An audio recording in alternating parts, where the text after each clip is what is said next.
They're basically saying, look, we are your only client. That's what they're saying. Treat us special, like I said before, but treat us special better than anybody else. So why would they say that? Hey friends, welcome back to the channel. If you're new here, my name's Don, and I'm a software developer and freelancer based in the United States. And on this channel, we strive to help you start, survive, and thrive in the world of freelancing and in consulting. And in today's show, we're gonna talk about what do you do if a client requests exclusivity within your contract. So let's hop right into it. What is exclusivity?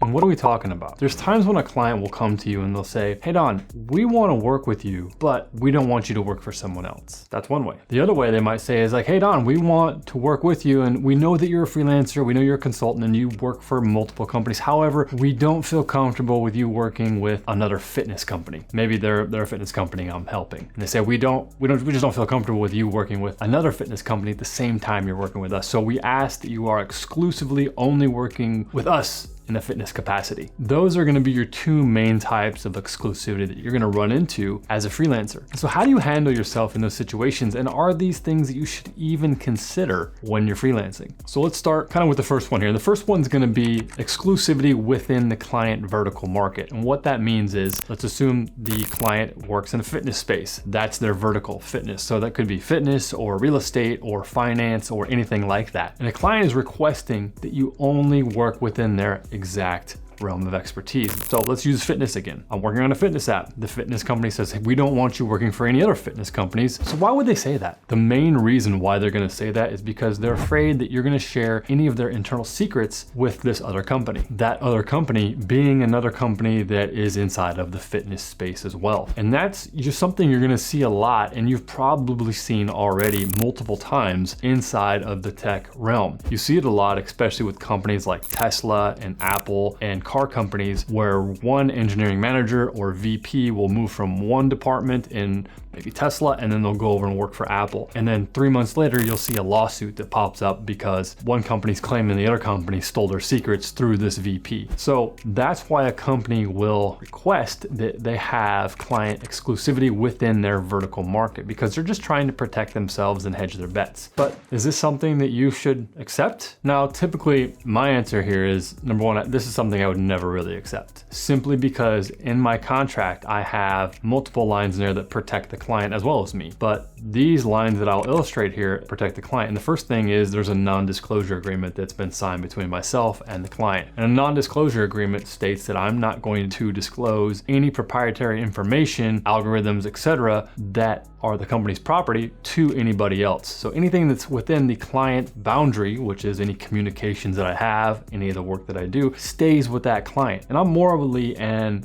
ethically obligated to not share that outside of where I'm working. And personally, I feel that's a good thing to do. I don't want to be the person who's sharing client secrets somewhere else, and neither should you be. If I owned a company, I wouldn't want my contractors sharing additional information with any of my competitors. So there is the non-disclosure agreement inside of there. The second thing that's inside of my contracts is known as a intellectual property rights section. And this specifies who owns the intellectual property that I create. What is intellectual property? It could be the code that I write. It could be designs. It could be copy. It could be anything that I do for the client that's intellectual property as defined by law. So in this case, we'll just go with code. And so any of the code that I write, algorithms, etc., that is going to be the client's property. So if that's what I'm doing for them, then anything that I deliver to them is theirs, and I'm not allowed to take that and use it anywhere else. Again, I am morally and ethically obligated to not give that data to anybody else. Does this happen? Of course it happens. People do it all the time. They'll take what they make at one company and they'll share it with their friends somewhere else, not thinking it's a big deal, but little do they know, perhaps they're sharing secrets between different clients, and that's not a situation that you want to be in. Usually by bringing these things up with the client and letting them know that, hey, we have an NDA and intellectual property rights are assigned inside of the contract, so you have nothing to worry about. I will not be sharing secrets with this other company that I might also be working with or want to work with, or if that does come up, you don't have to worry. Usually that will kind of quelch a lot of their fears, and maybe they may even add some additional lines inside of there saying that I'm legally liable if something were to happen, and as long as the terms make sense, I might agree to that. However, sometimes clients get really pushy and they're gonna say, look, we really wanna work with you. You have the expertise we want, but we literally cannot accept this. Like, you have to agree to this, otherwise this contract's not gonna work out. Now, again, this is up to you if you want to accept this type of thing. I'm not gonna tell you it's not for you. However, there are a couple of options in which you might be able to still walk away and have multiple clients in the same vertical, yet still kind of make the client happy a little bit, but that's kind of hard to come by. So what are the other options here for you when you're in this situation? Number one, just bill more. And so this is gonna be a significant amount more. If they're gonna lock you in, you wanna bill a significant amount more. And we'll talk about here that in the next section, which is the part 2 of client exclusivity. The other thing is you can also ask them or tell them that if that's gonna be the case, then whenever this contract is over, you need to be put on a retainer for a particular period of time. And maybe this is gonna be a year-long retainer to kind of cover those costs of maybe something that you would have made at another client. Maybe that's a retainer for $1,000, $2,000, $5,000, whatever you decide per month, where they pay you after the client engagement is up, simply to help work on their app for a certain number of hours or maintain, or simply because you were not allowed to work on something else. What the client is asking you is to give them some type of special treatment. And they're saying, hey, look, give us special treatment.